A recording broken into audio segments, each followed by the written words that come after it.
वेळ आली आहे, पण देऊळबंद 2चं माझं शूटिंग चाललं होतं. म्हणून मी माझे निर्माते कैलासवाणी, जयश्रीवाणी, जुईलीवाणी, सूर्यवंशी यांना अशी विनंती केली की आपण जर आपलं शूटिंग थांबू, 5 डिसेंबरला दत्त जयंतीला देऊळबंद 2 सिनेमा रिलीज होणार होता, ते रिलीज सुद्धा आपण पुढे ढकलू आणि संपूर्ण टीमला घेऊन आता मैदानात उतरायची वेळ आली आहे. तर त्यांनी मनाचा मोठेपणा दाखवून मदत सुद्धा जाहीर केली. तर वाणीसाहेब, आत्ता आपण शिवार हेल्पलाईन, ब्रिजमोहन पाटील पत्रकार संघाचे अध्यक्ष यांच्या मदतीनं किती मदत आपल्या टीमकडनं देऊ शकतोय, इच्छितोय?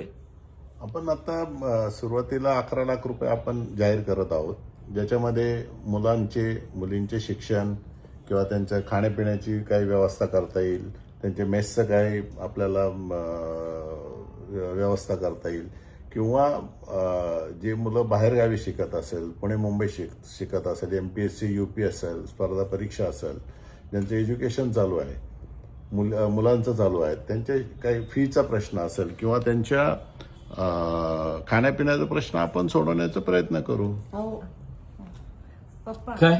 ते अडचणीच्या काळात नेहमी मुलींची शिक्षण बंद होतात, मुलांची चालू राहतात, तर त्याच्यासाठी आपण काहीतरी करायला पाहिजे. म्हणजे खरं तिचा मुद्दा बरोबर आहे. अडचणीच्या काळात पोराचं शिक्षण चालू राहतं, पण पुरीचं शिक्षण बंद पडतं.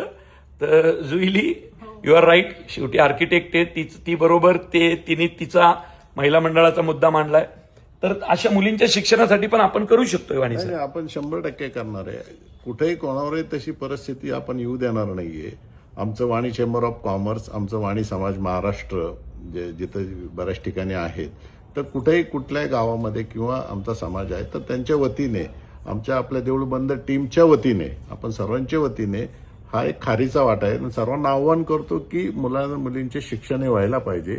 कारण जसं माझ्या मुलींनी सांगितलं की मुलांचे शिक्षण होतं, मुलींचे होत नाही, तर आपण कुठलीही मुलगी शिक्षणापासून वंचित राहणार नाही, याची आपण सर्व देऊळबंदची टीम आपण काळजी घेऊ. ठरलं तर मग खरं तर आमचा कैवल्यवाणी पाहिजे होता इथं आता, पण कैवल्य नेमका बाहेर आहे. तर देऊळबंद 2चं शूटिंग थांबवून आम्ही आमच्या संपूर्ण टीमच्या वतीनं, मोहन जोशी सर, बाकीचे सगळे कलाकार, आम्ही 11 लाख रुपयांची मदत शिवार हेल्पलाईन, ब्रिजमोहन पाटील साहेब, विलास बडे, अशा कित्येक पत्रकारांना ज्यांना शेतकरी माहिती आहेत, आमच्या कलाकारांपैकी काही ऋतुराज फडके असेल, सुबोध भावे असेल, जे मदत करतायत, त्यांच्याकडे पण आम्ही यातली रक्कम पाठवू. आणि मुलींच्या शिक्षणाचा जो विषय आहे, तर योग्य अशा मुलींची नावं आम्हाला शिवार हेल्पलाईननी आणि ब्रिजमोहन पाटील सरांनी